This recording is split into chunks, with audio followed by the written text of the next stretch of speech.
Shalom, damai sejahtera untuk kita sekalian. Mari kita merenungkan kasih Tuhan. Kita berdoa. Bapa di surga, terima kasih Tuhan untuk segala penyertaan-Mu yang Kau berikan bagi kami. Di saat kami akan membaca lagi dan merenungkan firman, kami membutuhkan kuasa Roh Kudus agar kami boleh mengerti akan firman-Mu. Dalam nama Yesus Kristus kami sudah berdoa. Amin. Judul renungan malam ini, pekerjaan pembaruan.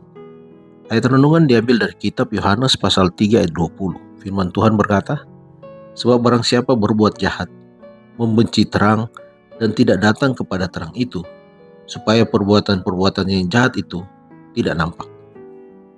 Hari Sabat yang dikuduskan oleh Pencipta dengan beristirahat pada hari itu dan memberkatinya, dipelihara oleh Adam di dalam keadaannya yang tidak berdosa di Taman Eden. Sejak waktu itu hingga sekarang, pengetahuan akan hukum Allah telah terpelihara di dunia ini, dan hari Sabat, hukum keempat itu, telah dipelihara oleh umat Allah. Mereka yang menerima terang mengenai tempat kudus dan ketidakubah hukum Allah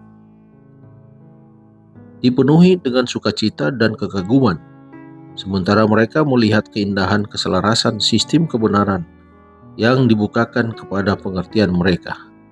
Tetapi kebenaran yang akan membuat mereka berbeda dengan dunia ini tidak disambut oleh banyak orang yang mengaku pengikut Kristus.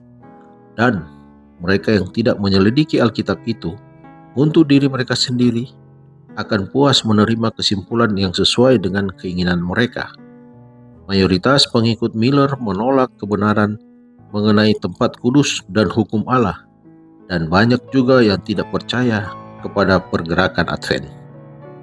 Sejarah Israel kuno merupakan satu gambaran hebat dari pengalaman masa lalu orang-orang Advent. Kalau saja bangsa Israel tetap mempercayai Allah yang telah melepaskan mereka dari Mesir, maka mereka pastilah sudah langsung pergi ke tanah perjanjian. Bukanlah kehendak Allah agar bangsa Israel selama 40 tahun di padang belantara. Demikian juga bukanlah kehendak Allah menunda kedatangan Kristus itu begitu lama. Pokok pikiran, hambatan besar baik penerimaan maupun penyebarluasan kebenaran adalah kenyataan bahwa hal itu melibatkan ketidaknyamanan dan penghinaan. Inilah argumen satu-satunya terhadap kebenaran yang tidak sanggup disangkal oleh penganjur-penganjurnya. Tetapi hal ini tidak menghalangi pengikut-pengikut Kristus yang benar. Hal ini tidak menunggu kebenaran itu terkenal dulu. Apapun yang menjadi pekerjaan mereka, hanya mereka yang melayani dunia dengan hatinya yang akan bertindak berdasarkan kebijaksanaan, gantinya bertindak atas prinsip keagamaan.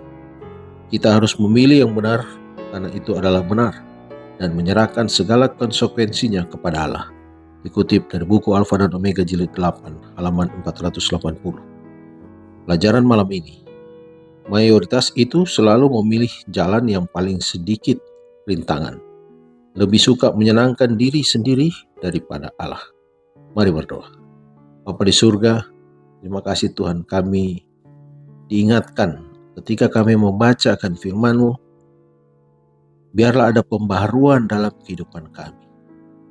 Di saat kami memanggil nama Tuhan, biarlah kami boleh benar-benar menjadi pengikut Kristus, menjalankan kehidupan kebenaran yang sesuai dengan Alkitab katakan. Bapa di surga, kami butuh kuasa Roh Kudus agar kami dapat menyenangkan hati Tuhan melalui kehidupan kami setiap saat. Terima kasih Tuhan. Nyertai istirahat malam kami. Dalam nama Yesus Kristus kami sudah berdoa. Amin. Selamat malam, selamat beristirahat. Tuhan Yesus memberkati.